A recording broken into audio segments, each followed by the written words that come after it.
Check one, check one. There we go. What happened? There's that button. I got that with the microphones on. Cool. Mm-hmm. There's that one. And then there was a... Check one, check one. There we go. Oh. We're streaming. We're good. That's working. That's good.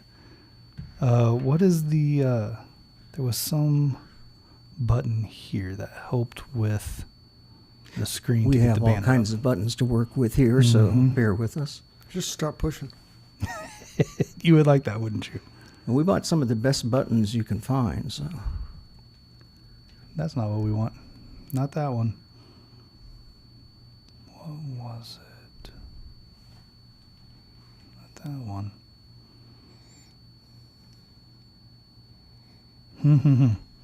All right. We're going to go forward. We're working on something here. We're going forward, and we'll see how this goes. But we know that we're on. We know that you can hear us, so that's good. And hopefully you guys didn't all quit whenever we shut off there for just a brief moment. All right. We're going to talk about marriage tonight. We're going to do kind of a follow-up from what we talked about Sunday morning. And tonight what we're going to do is just kind of do something completely different than what we dealt with on Sunday morning. We're going to talk about marriage in context of how it can be done best, and we're going to talk specifically about communication. I found this to be the case. I'll speak from my experience, and we'll see what Doc has to say if he sees something any different than I do. But typically speaking, whether that's a premarital situation with two people wanting to get married, or whether that is after people are married and they're coming in needing some help with their marriage, even if it's just people wanting to kind of just check in and make sure that they're healthy and they just want to get some encouragement, some advice. Quite frequently, I'm a firm believer that communication is about 99% of issues that exist within a marriage. And I mean that because there's lots of different things that people will point to and suggest make a marriage good or bad. A lot of things that people will point to say that that's contributing to the struggle or the failure of a relationship. But even those things outside of, communication are solved through communication. And so, we could talk about money, we could talk about infidelity, we could talk about all sorts of different pieces that contribute to a relationship struggling. The way that any of those are resolved is through communication. And so good communication skills, good ability to kind of work through those kinds of specific issues, in my opinion, is the biggest issue that's facing marriages. What would you say? I think it's a big issue. You don't think it's number one? No. Okay, what do you think is number one? Heart. Well, yeah, we're broken people. Everybody's broken, so yeah, that's a If you have a bad heart and you communicate, what are you going to communicate? Don't you hate when he does that? I don't know if I agree with him. I'm trying to think through. I'm trying to think what you're saying and trying to figure out if it makes sense. I agree with what you're saying, but that's a given. We're all broken people. Is anyone married to someone who isn't broken? No. It's not a matter. There are people in a marriage who don't want to fix things because maybe they're self-absorbed, or maybe they're just enamored with somebody else, or maybe they're just cruel. And I don't want them to communicate what's on their heart. They got to straighten out their heart. Mm-hmm. Now, communication, I agree with you, is immense, absolutely immense. But I want to make sure that what's being communicated is something that needs to be communicated. Does that make sense? Yeah, and that's what we're going to walk through. But even so, I think it may not be a communication problem. It may be a heart problem. It's always going to be a heart problem. It's always a heart problem. All right. But I don't think you can remove that. I think you can fix communication easier than fixing the heart. Absolutely, you can. Yeah. There's no question about that. Is that fair? Maybe? Yeah, right. I'll go with No, that. I'm not trying to push back. You just said 99%. I wouldn't put it that high because I think that obviously communication's huge, absolutely huge, and people don't communicate well, and that's going to create all kinds of crises in marriage. But I just think there's some things a little more basal, a little underneath. Anyway, you may disagree. It's okay. I don't mind. I don't disagree. It's a perspective. I just think that's a given. You can't avoid the heart issue, and so there's lots of other things that we can do about it. Okay. Yeah, and you can't fix a relationship if one of the people is a jerk. You have to deal with that first. That's a key point. Yeah. And you also have the fact of you can't fix a relationship if two people don't want to have a better relationship. Yep. That's also one piece. It's whenever talking again through different things, couples, it seems to me like the number one reason people actually get divorced is because one person doesn't want to be married. You know what I mean? Like it's one person isn't willing to do what's necessary to stay married. If there's two people who are trying to work for the good of the marriage, they can find a way to usually make it work. Well, that's I think getting closer. If there's two people that are reasonably trying to make the marriage work, then communication becomes a big issue that they've got to work through. If you have two people that are fairly minded, they're not just trying to bail on the marriage, then communication is going to be immense, absolutely immense. You got to work on it. When you work on it with newlyweds, you're assuming they want to be married to each other. And so then you're trying to straighten out that piece that's going to create crises later on if they don't get it worked out. Mm-hmm. And so, but anyway, I think it's a great topic. Well, that's a good point. But you shouldn't have asked the question the way you did. You kind of... No, I'd set you up to agree with me, and you did not take the opportunity. Yeah, I didn't. Sorry about that. My bad. A lot of the divorces I've seen, looking back on it, it is the case that one person simply didn't want to be married anymore, something akin to that. Yeah. But I also think there's the importance that person who doesn't want to be married, that the communications is solid so that they are in the same marriage as the other person. Mm-hmm. Yeah, no, that makes sense. That's absolutely it. And sometimes people have good reasons for not wanting to be married. But most of the time it's pretty petty reasons that could be resolved if two people wanted to work through it and resolve it. Yeah, I agree. Now here's the thing. Some of you maybe right off the bat are like, I don't want to listen to this for 45 minutes because you're not married and this doesn't apply to you. Again, we mentioned this Sunday morning. We're using marriage as a context of talking about these issues. But even if you aren't married, if you take the things we're talking about and you apply it into any other relationship you're in, you're going to see that these are valuable pieces. Okay. Yep. And so whether that's, I think it's going to be true of you as a parent dealing with a child. This is helpful information. It's going to make sense with your boss that you have at work. It's going to make sense with your coworkers at work. It's going to make sense with your parents, whatever context that may be, with your neighbor, with your best friend. Everything we're talking about is going to be applicable to any of the relationships that you're existing in. We will be speaking in terms of marriage. But again, you can apply it very easily into your context and your situation. Okay, so we're going to jump in. I don't know why my stuff isn't showing up on the screen, but I'm going to keep pressing the button like it should be. Actually, I'm going to take a chance here. I'm going to unplug something, put it right back in, and let's see if it makes a change. I think it might. See if it'll come right up. And it didn't. It'll come back. There it is, but it's not on your screen. Okay, that's fine. We're going to just progress forward. If we find out what button to push over here to help out, we'll make sure that happens, and then you'll get to see what we're looking at. If you want to pass that here, I'll start pushing buttons. That's speaking why it's over here out of your reach. As the resident tech, let's kind of back off the buttons a little bit. And that's right. All right, so we're going to start with this. Makes me nervous. We're going to start with just some very simple, straightforward, good advice, bad advice. All right, so things from Scripture speaking towards the good of communication, what it should be. You're going to have stuff like this. It's from Proverbs 18. It says, the tongue has the power of life and death, and those who love it will eat its fruit. Okay, so the tongue has the ability to speak life into people, has the ability to speak death into people and tear them back down as well. And you know this to be true. I think too often our natural inclination is to speak the death, and it's really easy. It takes effort and intentionality oftentimes to speak life into people, but you have that ability. You have that within you to actually impact people in that kind of a positive way, which is pretty cool and unique. Along with that one, you'll also see Proverbs 25 says a word aptly spoken is like apples of gold in settings of silver, which is an interesting imagery. All right. But nonetheless, what it's saying is good words spoken are incredibly valuable. You probably know this to be true. You've seen this in your life. Your favorite teacher, your favorite coach, your favorite parent, if you have one of those, your best friend, have probably been people who spoke words into you that built you up, and the things they said to you were so very valuable that you wouldn't trade them for anything. That's kind of what we're talking about here in one extent. It's not just going to be straight encouragement, but it's even appropriate words in appropriate ways spoken in a manner that actually build life into people as opposed to just tearing them down. You probably have the ability to think back on your own life and think of words that you have spoken that you wish you could have had, that you wish you could have back, right? Words of death.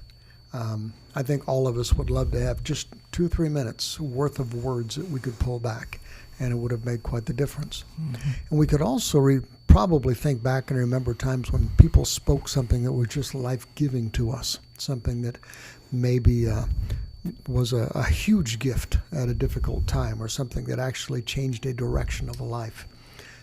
You have experience with both. You've probably spoken words of life, and you've spoken words of death, and you've had both of them spoken to you. And so these are things that we can feel the power of, I think. Yeah. Okay. And the flip side of it is also true. It's the words of that would be bad for you. And so we can talk about Job 19:2. How long will you torment me and crush me with words? And that's kind of a unique story that Job's going through.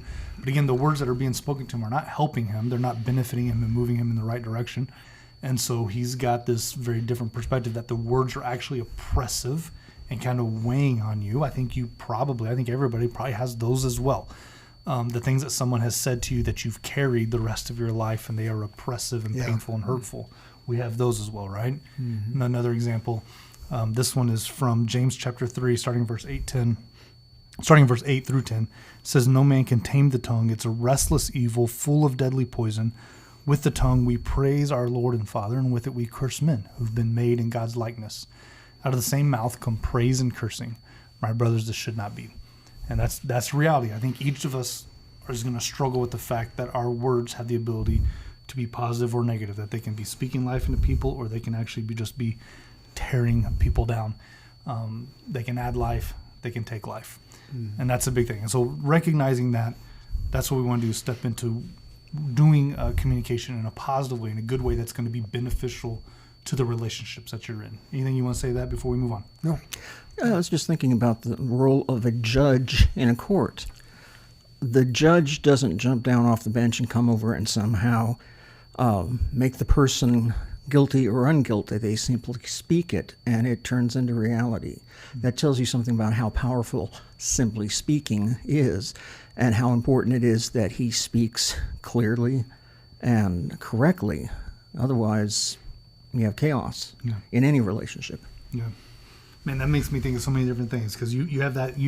I've seen the videos of judges who spoke encouraging words to someone who's either just been pardoned, or something's gone on, or they've encouraged them and spoken something that seems to be powerful and kind of moved them on in life. Mm-hmm. I think of also some funny videos of this coach who says the most awful things. He coaches. Have you seen this? Mm-hmm. He coaches like 10 to 12-year-old boys in baseball. And he'll come out to the pitcher mound. He's mic'd up, and so you wouldn't be able to hear him otherwise, but he comes up and he'll say the most, they're hilarious. Like it's clearly sarcasm. It's clearly he doesn't believe this about the boys, and he's not saying this to them to hurt them. It's because he's mic'd up and he's saying funny things almost to lighten the mood. And so like he'll come out to a boy who's pitching to take him out of the game and say, "Your parents are embarrassed about what you're doing out here. I have to take you out," or just something like along those lines. That clearly the boy may be struggling or whatever else, and so it almost kind of lightens, right? But in a worse context, you could see where those words, if meant seriously, could be very, very dangerous and negative to someone, and something that they would carry on. By the way, we got a comment on Facebook. David Banks says that Saturday, Elsie and he will celebrate their 61st anniversary. Holy cow. How cool is that? Didn't want that to go by. No, that's too important. That's a long time ago. Do you remember where you were 61 years ago? Yes. I was 2 years old. What day particularly? Uh-huh. I don't know. Well, Tuesday I was busy with Legos. So. Yeah. I don't know. You know where you were 61 years ago? Well, that would have been, it's just about my birthday, so I don't know whether I would have been 8 or 9. But essentially, I would have been probably in the 2nd or the 3rd grade, but this would have been, probably school would have been out. I would have been on Greenbrier Avenue in San Jose, California. So they'd been pre-dairy farm. Oh, yes. Okay, so you would have been playing outside in the neighborhood with your friends. Yes, absolutely. Yeah. I'd have been in the house on Ainsworth Avenue in Tacoma, Washington, waiting for dinner. And you?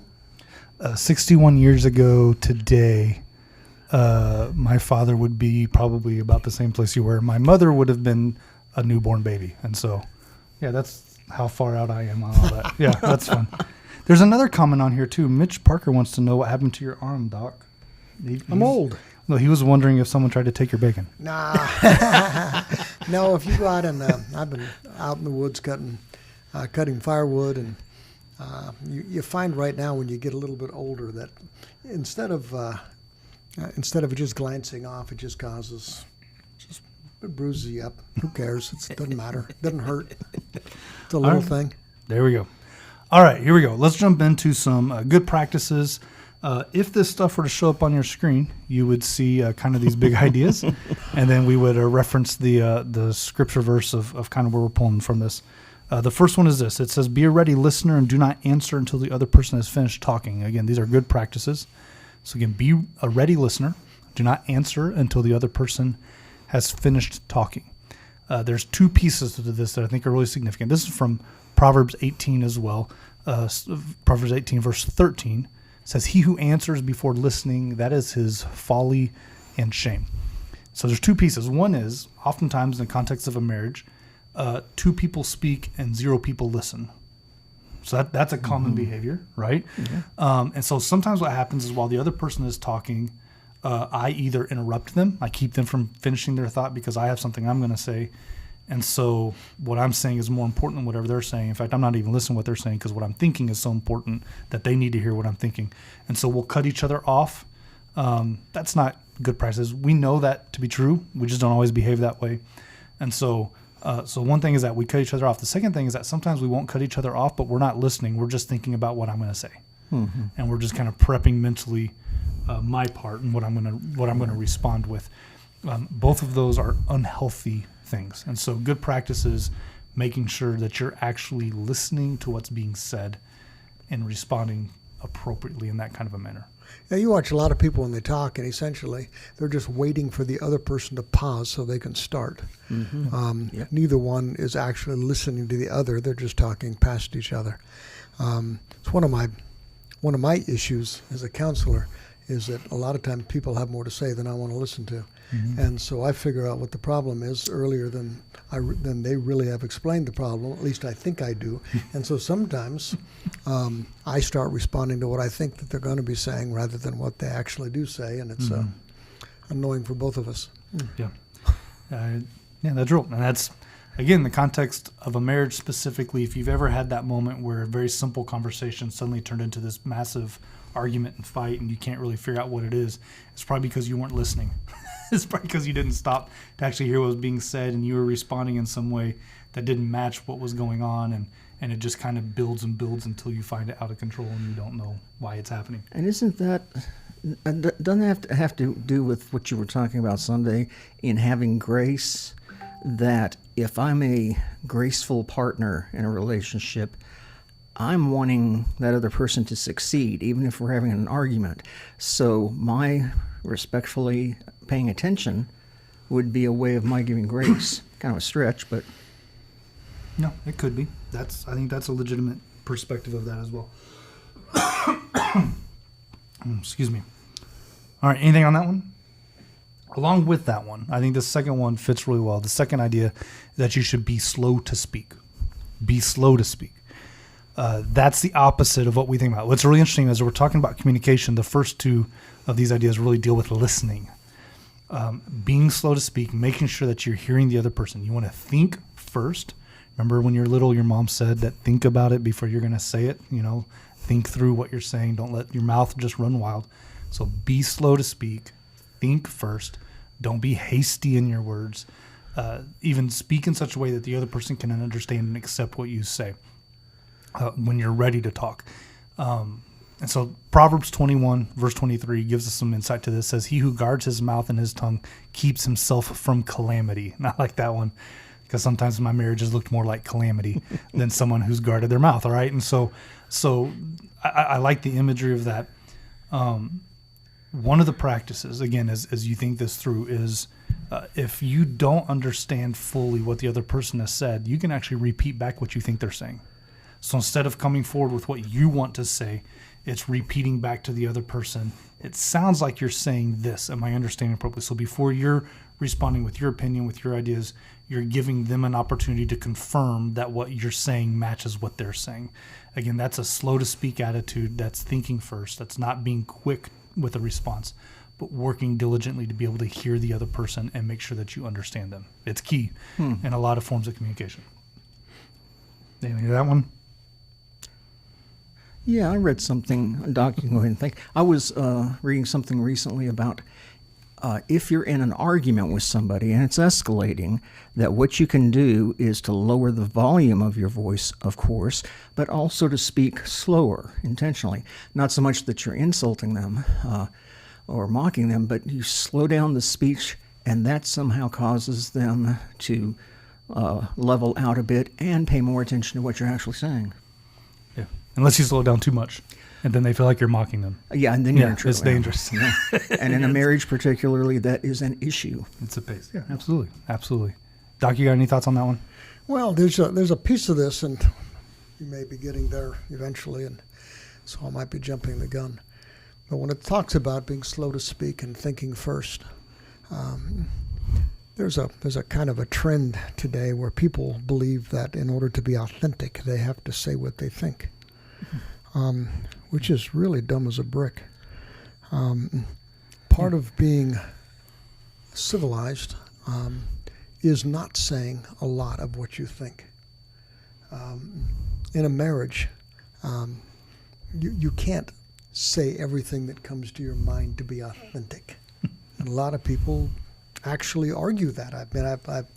I've dealt with people who've told me I have to say this in order to be authentic. I have to say what's on my mind.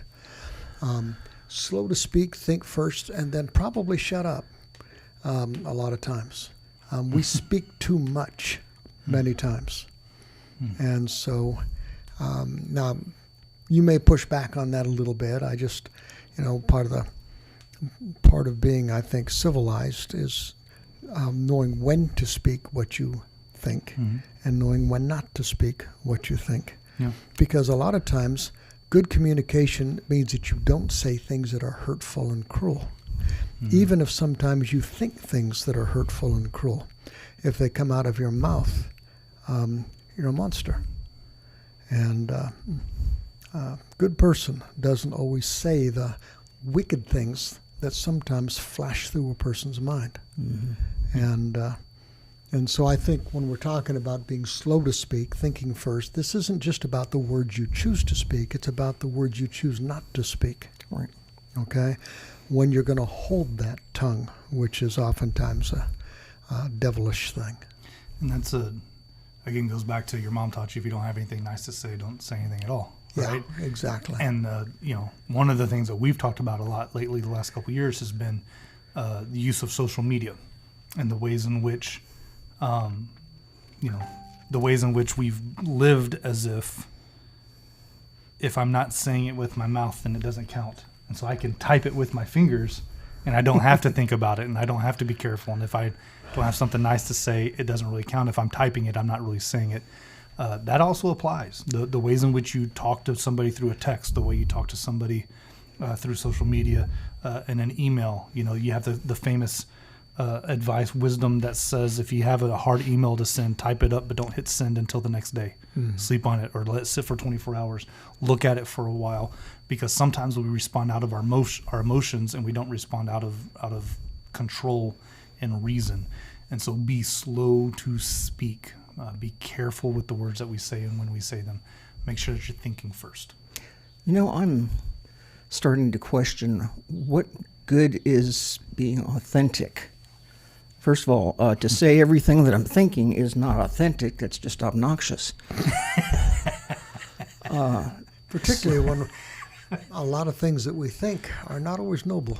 No, or correct, or it doesn't guarantee that 5 minutes later you're still going to agree with yourself. With me, a lot of things that I think are sarcastic, and so you can't say everything that you think because you're just being a jerk again. Oh, it's a delicate balance, right? Because you need authentic relationships where you can be yourself, but also in relationships where if your self is out of line, they're going to call you on that. They're going to say that that's out of line. That's a helpful thing. Or it's also a self-control thing, and you're growing. The question and is, that. all of It's us dangerous. have two sides of us. We've got a barbarian side that we try to keep under control, and then we've got a side that we want to be driven by Christ. We want to be Christ-like. And so when you say, I get to be authentic, does that mean I get to let the barbarian out? That I get to just go ahead and take that uncivilized part of myself and let it reign for a time? Being a Christian doesn't deny that other side is inside of us. Paul talks about that in Romans chapter 7. We've got, all of us have a side of us that is not pretty. Being authentic doesn't mean letting it out. Yeah. No, it's about having quality to what you do let out. Okay. Self-control is also a fruit of the Spirit. Yep. We perceive authenticity as not needing self-control. Yeah, because it's what I think, so it must be true, and you need to hear it. You need to hear it. I need to express it. I need to express myself. I need to get it out. You ever heard that kind of language? I need to get it out. I need to say it. I need to get it off my chest. So you hear that kind of nonsense. And we assume that's true, and I don't think it's not. If it's coming out of that barbarian side of you, no. And it's also a really, I don't know if this is the right word. It's also a really weak place to be, because really what's going on is you're hoping that you can be your unfiltered self and someone is still going to love you and accept you in the midst of it. That I can just be as abrasive and as obnoxious, as annoying, we've used all these words about the worst versions of ourselves if we weren't in self-control. And the hope is that I could behave this way and other people will just accept it as that is, and then I don't have to mature. I don't have to have self-control. I don't have to grow up. It's just who I am, and then people are going to accept it. And we like to think the world functions like that, but the reality is it's not. Yeah. The reality is it's not. That any relationship is going to challenge one another into a more mature. When you say I'm just who I am, who I aspire to be as a Christian, I know there's that other side of me, but I hope my real identity is what Christ made me to be, not that barbaric side that constantly tries to undermine it. Yep. Yep, I'm with you. All right, let's move on. This is an important one. This is something that we talk a lot about in the context of this church and the things that we do. This is from Ephesians chapter 4, where we want to, the good practice that we want to have is to speak the truth always, but do it in love.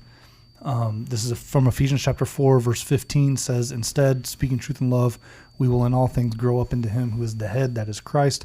Verse 25 of that same chapter tells us, therefore, each of you must put off falsehood and speak truthfully to his neighbor, for we are all members of one body. Now, there's lots of different facets to this, okay? Speaking the truth is absolutely necessary in the context of a marriage. You want to be truthful with one another, absolutely. But sometimes we can say the truth in a way that isn't helpful or valuable. Sometimes we can say the truth in a way that's hurtful and is painful. And so it's not just saying truthful things, but it's also saying truth in a manner that is receivable, in a manner that is actually loving, where you care about the other person so very much that you're going to tell them maybe something hard that they don't want to hear, but you care about how they're going to receive it. You care that it's not going to hurt them as much as it could.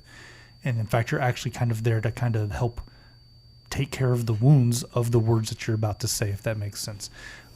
That's the key, huge key in this, huge key piece in this, saying the truth, but doing so in a way that is loving. Yeah, and I'll bring my little aside back into it here. When it says speak the truth always, we always speak the truth. We don't lie. Okay, that's obvious. But that doesn't mean that you speak all the truth that you're aware of. Okay. Or speak all the truth all the time. All the time. This isn't a matter of, again, if I think it's true, I have to say it. Let's say your wife is looking particularly poor today. That's never happened. But in theory. In theory. Honey, you are looking particularly poor today. You look miserable. You look awful. That may be the truth. When it says, speak the truth always, but do it in love, Okay. Do I try to figure out how to say that lovingly, or do I just shut my mouth? Because just because it's true doesn't mean it has to be said. Your kid fails a test. You really screwed up, bud. That's an absolute failure. Do you have to say it because it's true, or you're not going to lie to them? But you don't have to say something just because it's true if it doesn't build up, if it doesn't encourage, if it doesn't. Even if you're trying to discipline in some fashion, are you doing it for his benefit or just because you're trying to castigate the kid? Yeah. And so when it says speak the truth always, I don't think that you ought to interpret that to mean that if it's true, say it. No. I have exactly that situation in my marriage, and this is something I can share. In an earlier life, I worked with animals quite a bit, and my wife is very compassionate and just loves animals. So there are parts of my past that I intentionally don't share with her because it would be hurtful. There's nothing positive to it, nothing entertaining. But there are those kind of areas where, out of grace, love, and consideracy. I run with it. Okay, I I'll think take it that. should be a word. Okay, that I do withhold some things that are true, and things But some that truths need to be spoken, particularly about cats. Now, I do talk to others about that, but it's because about cats. But that's because, I know that they would agree with me. That's dangerous. That's dangerous. Here's one other piece to this that I think is really interesting. If you could see this on the screen again, I don't know why it's not up there and how to make it. We'll figure it out by next week. But there's another point to this that I have up here that says, do not exaggerate. And that's an interesting point to me, okay? Because oftentimes, especially what happens in a marriage, is we will say things and we will use, I'll speak for myself, I use the word always. And that's an exaggeration. So I'm like, you're always doing this or you're always doing that or whatever it may be. When you say that, you're not actually telling the truth anymore. When you exaggerate, you're now crossing past the line of truth into an area of lie. And so make sure that when you're speaking, you're actually being honest and truthful. You're saying specifically, truthfully what is going on in the context of your marriage, because that's fair to the other person.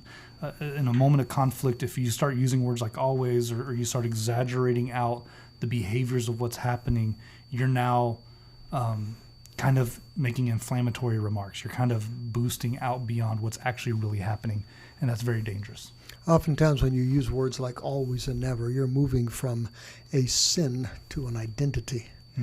You are telling that person that this is character rather than a violation of their God-honoring character.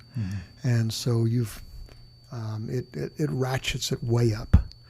So absolutely, try to avoid words like that because they're never true, which is, I just violated it. I'll just say, just to protect myself, they're rarely ever true. Okay, assume it's not true. Right. Yeah. One of the words that has always given me trouble is should. To say you should be this way or that. That doesn't, for me, usually lead to anything good. Not to mention it's just not true. It's to say that you should be something other than you are is not acknowledging that you are what you are. Well, we pastors do that all the time, though. Anytime you challenge people to live up to the character of Christ, you're telling them what they should do as opposed to what they do. Yeah. Okay. Yeah, and that's tough. But also, it's difficult to hear from your spouse how you should be all the time. Yeah, that can be tough. But I only speak Sometimes to they're my right. wife as a pastor. Oh man, I'm going to have to play that card. Oh, cool. I've not thought about that one. I'm just trying to be a pastor here. The next time something gets ugly between me and Christine, I'm going to be like, I'm just trying to be your pastor. See how that goes. I'll fill you guys in. I'll let you know how that goes. All right. Yeah, That's you cool. do that for us. Don't mention my name. Yeah, I appreciate that. All right, here's another one, and this is, I'll tell you, this is one that has been significant for me in my marriage. It's from Proverbs 17:14. I'll read the verse to you first. Proverbs 17:14 says, "Starting a quarrel is like breaching a dam, so drop the matter before a dispute breaks out." Okay, and the good practice that I'd encourage you with is do not become involved in quarrels. And that's, common sense, all right? The second part of this is what kind of helped me significantly. It's possible to disagree without quarreling. And that's significant. Sometimes we have such a passion to be right about something that we will fight against someone to submit them into acknowledging you're right. And that can feel really good in a moment, but it usually leaves a trail of destruction behind it. It really hurts relationships. And so it's possible, even in a marriage, to have two different perspectives on something and not have to agree on it, not have to come to a place where it gets resolved. In fact, there's many things in the context of a marriage that you don't have to agree about. Now, there's some you have to agree about. There's some things that you need to work through, use some of these other good practices of communication to prevent it from becoming that big fight. But there's lots of things in life, especially outside of your marriage, as we've talked about that. There's a lot of other things out there that you don't have to agree on. Kind of like where Doc and I started, that I think that this is a really like 99% of the problems, and he disagrees with me. We're going to fight after this. We're going to hit it in the parking lot. No. He's way bigger than I am. I'm leaving. And I'll be streaming that on Facebook later on. That's right. But it's possible to disagree without quarreling. That's a valuable thing to understand in the context of a relationship. In fact, we disagreed earlier. That's the arms. He tried to take my bacon. And it's one thing to be right because you are right. But do you need to be right? Is it important enough to be right? A lot of times the wrong perspective doesn't matter any more than your right one does. I'm going to take this out of the context of marriage and just put it in the context of any kind of a meeting room. Especially in a Christian meeting room when you've got a bunch of Christians around a table. Because a lot of times what happens is that I'm a Christian and I have a strong conviction. Okay? And so if you disagree with me, you either haven't heard me or you're not a strong Christian. And so I'll say it louder. Okay? To make sure you understood me. Mm-hmm. And if you still disagree with me and you understand me, then you must not be a good Christian. Because we have this assumption that if a Christian talks to a Christian, there ought to be agreement. So either they are not hearing or they're not good. Mm-hmm. We do that in a marriage too. Mm-hmm. And we're married, we should agree on everything. Yeah. Right. You're not hearing me or you're just being ornery. And so we ratchet it up and quarrel. Because we have to be, as Ben said, we have to be right. And it's not just a matter of winning a battle, but oftentimes we believe, because I've got this conviction, I honestly think I'm right, and what's wrong with you that you can't come to this understanding? And we have a hard time understanding that good people, whether they're Christians at a table or whether they're Christians in a marriage, can disagree and both be good and both be bright. Mm-hmm. Okay? Probably not right, or they'd agree with me, but they can both be bright, right? Smart, and they can both be smart. Yeah. And the one of the things that that Julie and I have recognized, we've been married 50 years. We're not 61, but we've been married 50 years, and we will go to the grave disagreeing about many things, and we know where most of those disagreements are because we've quarreled about them before. Okay? And so when it comes up, I can quarrel about it again, or I can just know that we disagree, and I can just assume that we're just not going to go into that quarrel again. Does that make sense? Mm-hmm. Because we know each other, and I know where we disagree, and she knows where I disagree, and she can be good, and she can be bright, and I can be good, and I can be bright, and we don't have the same opinion. We don't have to make it into a quarrel where one of us wins the battle, but possibly loses the war. The red flag for that is if it begins to cause division. Mm-hmm. Mm-hmm. If I'm pushing you away with the truth, it doesn't mean that I'm in the right. It doesn't mean I should be doing it that way. I'm causing division, and that's one of the worst things you can do in communications. Yeah. That's, again, everything you're doing in the context of your marriage is either building it or breaking it. And so it's easy to kind of cross into those paths. Mm-hmm. We've only got 4 minutes left. We've got a whole lot more things to say, which is fine. You've been talking a lot. I'm going to tell you, I'm going to try to come up with a couple different things here, okay? One is, because we don't have any of the text on the screen, I'm going to try to take just kind of my notes and drop it into comments either on Facebook or on the YouTube. I'm going to have to do that later. I can't do that right away. And so at some point we'll try to get that done. So if you're looking for more details and even some of the stuff we don't get to, come back and visit this feed tomorrow. Come back and just look at it, and you'll find those notes and you can look over them just to kind of see all these things written out. If you weren't able to take notes, just kind of listening to us, and that'll be helpful to you. And that'll be down in the comments? Yeah, I'll throw that. Do we have the comments on our YouTube open? I think we do because people are making comments on there. It should be, yeah. Yeah, we do. And so I'll just throw it back into the comments on both of those videos, and hopefully I'm able to do that, and then hopefully you guys can come back and kind of see some of the notes on this. Let's do one more, and we'll just go with whatever's next, which is this one. It's from Proverbs 15:1. It says, "A gentle answer turns away wrath, but a harsh word stirs up anger." Don't respond in anger. Use a soft and kind response. Actually, I'm going to just skip past that one because we kind of talked about some of that earlier, just being slow to speak, being in control. Here's a big one about forgiveness. We've talked about that last couple weeks. When you're wrong, admit it, ask for forgiveness. That's from James chapter 5, verse 16. "Therefore, confess your sins to each other, pray for each other so that you may be healed." That's really, really important. I think one of the things, especially if I'm meeting with a couple who's married and we're kind of working through some stuff, the second piece that I talk to them is when someone confesses to you, forgive them. That's really significant. Oftentimes we talk about admitting that you're wrong and asking for forgiveness. Sometimes the bigger offense within a marriage is the lack of forgiveness. It's the refusing to actually come along and forgive someone for something that they've acknowledged, they've taken responsibility for, they've taken the consequences of it. They're trying to move forward. In a context of a marriage, you have to think about it in this kind of a way. You're married to someone, you chose to spend the rest of your life with them.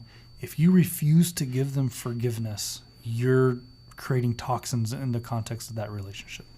You're poisoning the well. And there's some things that can happen in a marriage that require a lot of forgiveness and are very difficult. And it's stuff that you have to work through. And it's not a quick just say it and it's over. It may be counseling. It may be serious consequences that happen in the marriage. There may be a time apart to kind of heal and recover. There may be who knows what that looks like as far as a process of practically working out a relationship. But if you're unwilling to forgive someone who's taking responsibility and doing everything they can to fix the marriage, you may cross that line into actually becoming the bigger offender within the marriage. Is that fair? Yeah, absolutely.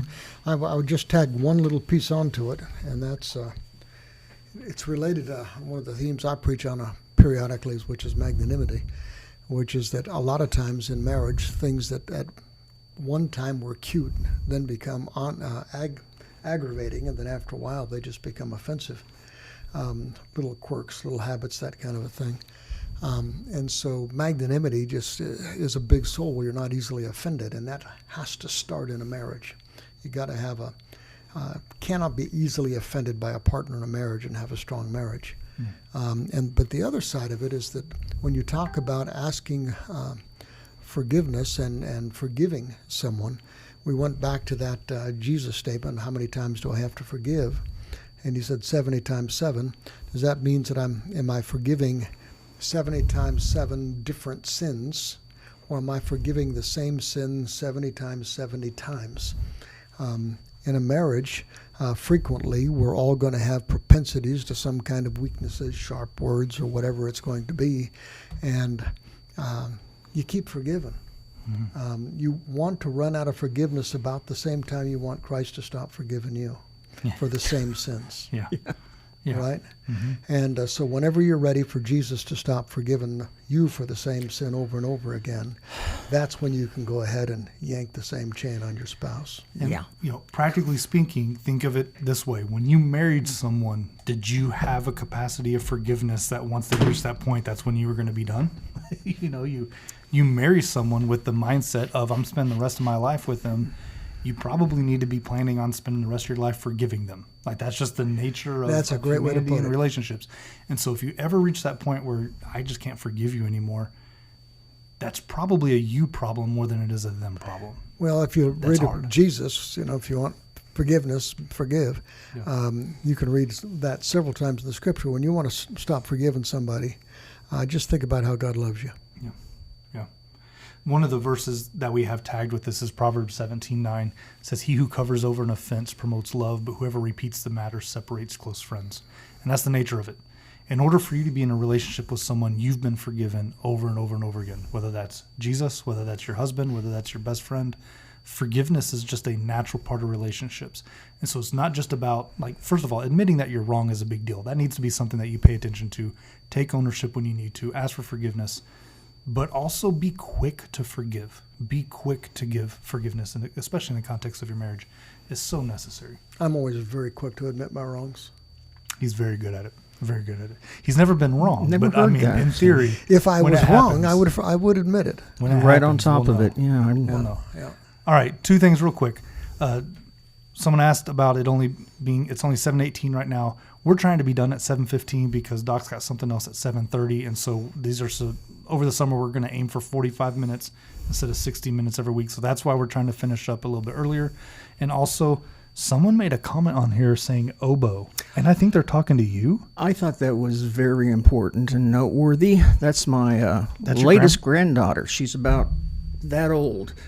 And she made a comment. And she calls instead of me grandpa, oboe. She calls you oboe. I'm oboe. I don't know why, but that's what they named me. And by the way, I think I deserve some points for starting them out on theology that young.